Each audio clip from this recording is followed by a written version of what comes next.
The Interview by Laszlo Tamasfi. The Interview. Interior Police Station Day. The police station is busy with cops coming and going, reading files, talking on the phone. A federal agent walks through the room. He's wearing a black suit. He's carrying 2 cups of coffee and a folder. The cops give him a nasty look as he passes them. The agent enters the interrogation room. Interior Interrogation Room Day. There's a young woman named Sarah sitting at the desk. She's wearing scrubs. She's not in handcuffs and she's not restrained in any way. She's clearly annoyed. The agent puts 1 coffee in front of her. I didn't know what you want, so I got you a latte. Seems like a safe choice. Sarah seems suspicious. Is this some sort of trick to get my DNA or something? No, it's a trick to get you awake and fully alert. She takes a cautious sip. Am I in trouble? No, I just have some questions to ask you. The agent takes pages out of the folder he's holding and puts them down in front of Sarah. They're medical records from a veterinary hospital. Is this your handwriting? Sarah looks at the records. Some of it, yes. Explain, please. There's not a whole lot to explain. I work there. The agent gives her a nod to continue. At the animal hospital, so some of it is my handwriting. The rest belongs to Dr. Lively, my boss. He likes to log his own findings during exams. Good. The agent writes something in his folder. Now, tell me about Fido. Which one?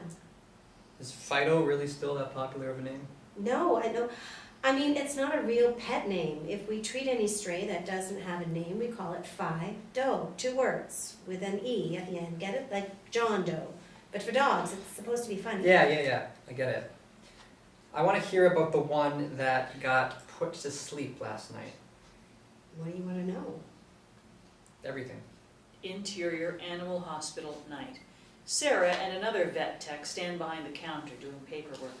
We're open pretty late on weekends, so we end up with a lot of emergencies. We're the sort of unofficial animal ER in town. The front door opens and a young couple walk in. Mr. White, the husband, is carrying a bloody cardboard box. They're both shaken.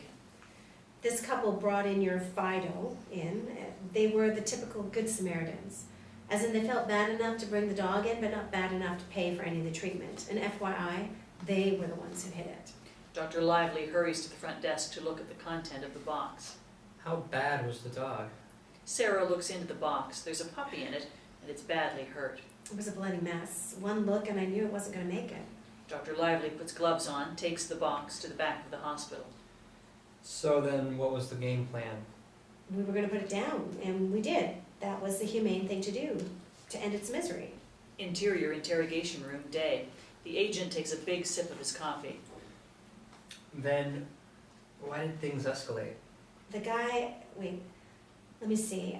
Sarah looks through the records in her hands. Mr. White, they were about to leave when we noticed his hand.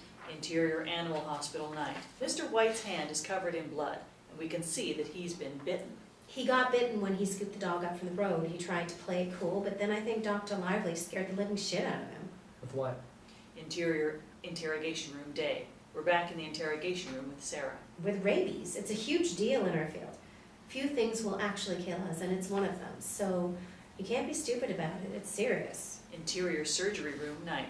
We're in the surgery room. Dr. Lively and Sarah are wearing surgical gloves and masks. They're cutting the dog's head off. That's why we decapitated Fido. Must have been tough. Emotionally, I mean. Dr. Lively makes the final cut on the dog's neck, and the head disconnects from the body. Most of it was surprisingly normal, actually. Very much like assisting on a surgery. The only hard part was when the head finally came detached. Dr. Lively is holding the head in a way that resembles Hamlet holding Yorick's skull in the cemetery, so the dog faces him. Sent chills down my spine. Dr. Lively puts the head in a cooler. It has a bright red label that says no money or blood, biological material only. The point is, we had to send the brain out to the lab for testing, so as far as I can tell, we did everything by the book.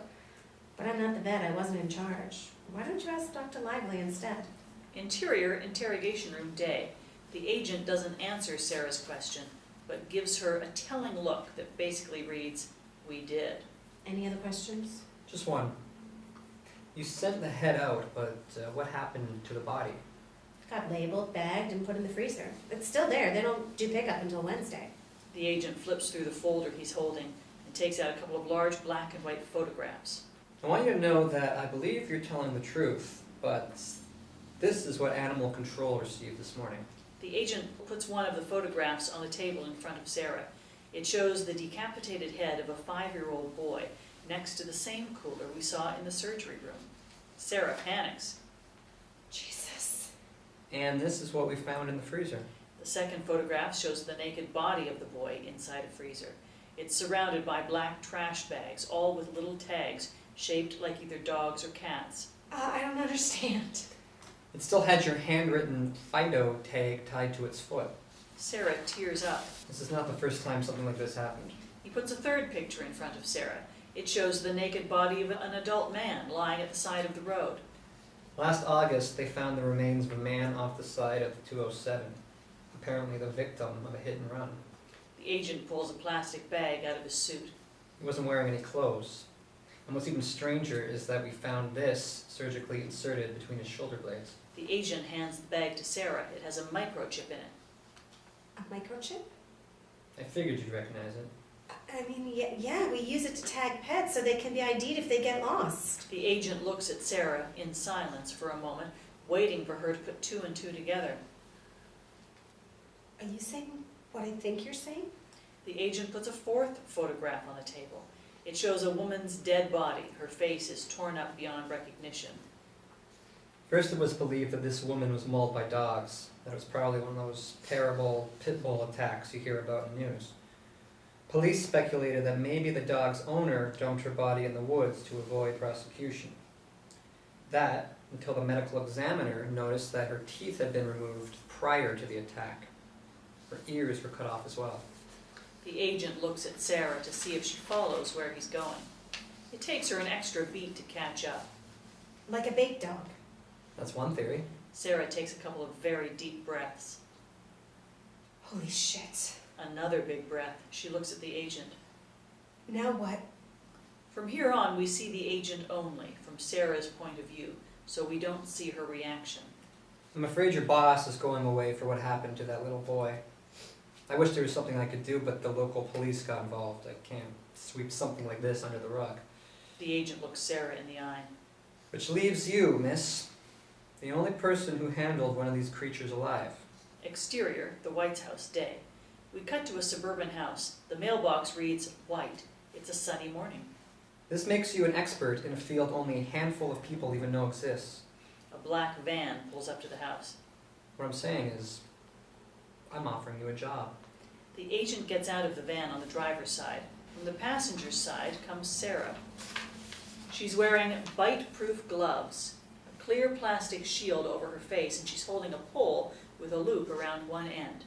She's not wearing the scrubs she did in the interrogation room. They slowly walk up to the house. They stop at the door, look at each other, and the agent rings the doorbell. Dogs start barking inside the house.